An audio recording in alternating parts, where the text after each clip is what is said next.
episode is all about the top 5 worst things that people have said to us. Brought to you by Bud Light And Yerba Mate. Yerba Mate. And on your mark, get set, Go!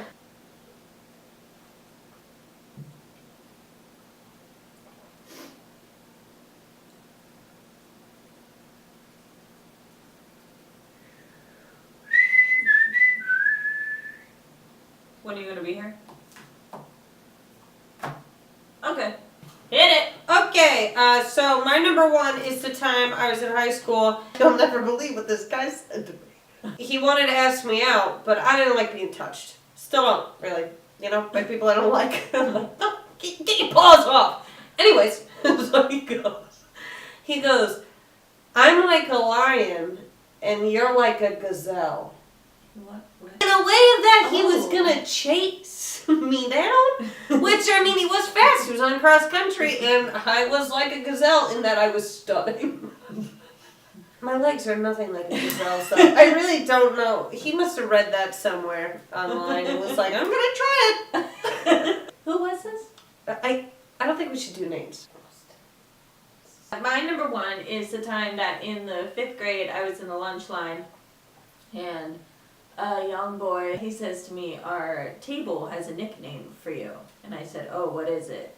And he said, it's penis.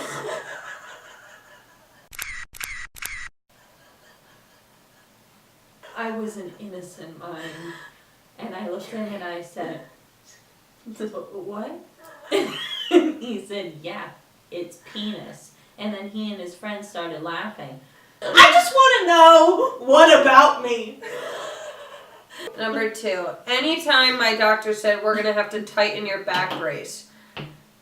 You ever want to know what it feels like to be the ocean and having glaciers shift on you?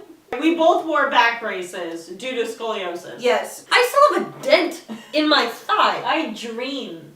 I know. I dream in back braces. My number 2, one time in high school, I was a freshman, and there was this kid who I had a crush on, and I would message him on AIM, like, every day. He didn't respond with like, long sentences or anything. It was pretty much just yes or no, and then I would be, like, 5 messages in a row. Like, look, I've grown a lot since then. Anyway, one day... Now the men won't leave her alone, am I right? Anyway, one day I messaged him and I was like, hey, today I saw you drawing a robot. And he responded with, yeah, stop staring at me, it's bothersome. And then he blocked me.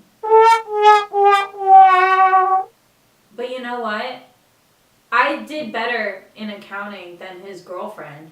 Wow, you really showed him by being good at math. Yeah, I know, so screw you! My number 3 is one time I was in college. I was on an improv team in college. I love how you say one time I was in college, as if like there was another time when you were in college. One time I was in college, and another time I was in college, and the time I was really in college, well, that was something. This girl at the front desk of my dorm, I walked in one day and she goes, yeah, I went to go see your improv show. And I was like, oh yeah, what'd you think? She goes, well, I just don't think women are funny. Oh my god. And I was like, oh yeah? Sorry.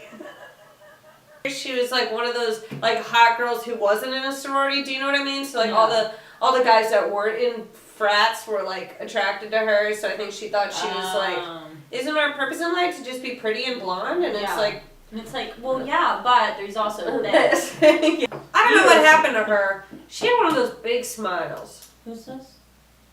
Tara, Tina, Tasha. I think it was like Tara Blonde? something. Blonde, down to... you know what yeah. I'm talking about. I remember her. And you know what? There's a difference between dumb, stupid, and idiot. Uh-huh. Dumb is somebody who doesn't even understand how stupid they are. Yeah. Stupid is when somebody Stupid does is something like, dumb. Yeah. Stupid is somebody who makes dumb decisions. Yeah, and an They're idiot being stupid. is a lifestyle. Oh yeah. You're all over the place. This guy's an idiot. Okay. My number 3 is the time that we were going to a Fall Out Boy concert. Or we were supposed to, and this girl had some beef with me. I'm not really sure exactly what it was for, but she sent me an email. And in the email... Email beef. Email beef is what we had. In the email, it read, I hope you're too sick to go to the Fall Out Boy concert. Who wishes ill upon somebody in the 8th grade? Through email. Yeah, I was too sick. She was. Your wish was granted. There you go. No, I was... She's married now. She's married? To what? You're number 4, Gil. Okay, when I was in college, I was on an improv team.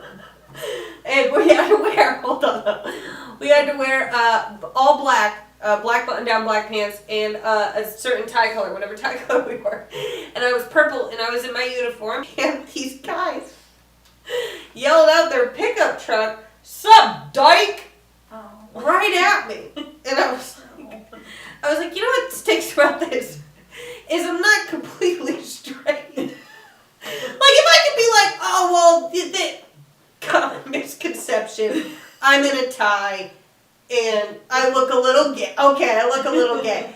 But then for them to not know that I am a little gay, it was like, ooh, that hurt.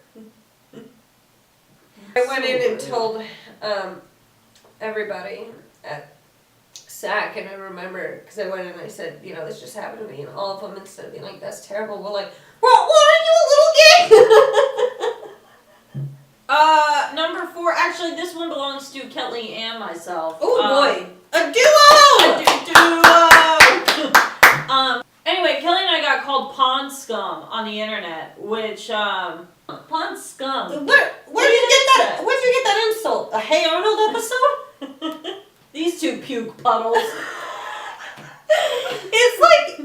And you know what I think the worst part about that was that everyone was with us, and then they weren't. Nobody keeps up with us quite like the people who hate us. Mm-hmm. Yeah, and not even our friends from college keep up with us. They don't give a shit. I know. We'll tell them, like, we'll message them and be like, hey, so-and-so said this, and they'd be like, really? Really? They've always been nice to me.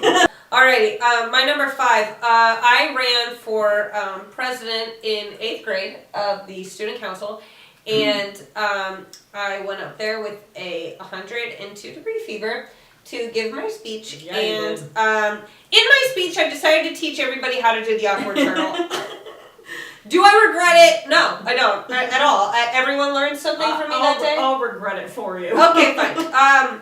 And I told everyone I did it on a dare. No way, it wasn't a dare. I wrote it myself. I thought it would be good. Okay? And so I taught everyone how to do it. And I remember looking out to the audience of hundreds of kids and seeing only like 3 people doing it. And I remember in the speech I said, if you want, you can stop me in the hallway for a personal demonstration. Anyways. They couldn't appreciate it. They didn't get it. They didn't. Look, I'm not afraid to admit that I went above everyone's heads. Yeah. Okay? That's fine. Anyways, so the best friend of the other kid who ran, who was ridiculous, he comes up to me in the hallway and I'm going, ow! He wants a personal demonstration, obviously. And he goes, you know you're going to lose, right? And I did lose. They said by a landslide. No, it was close. I wouldn't call it close.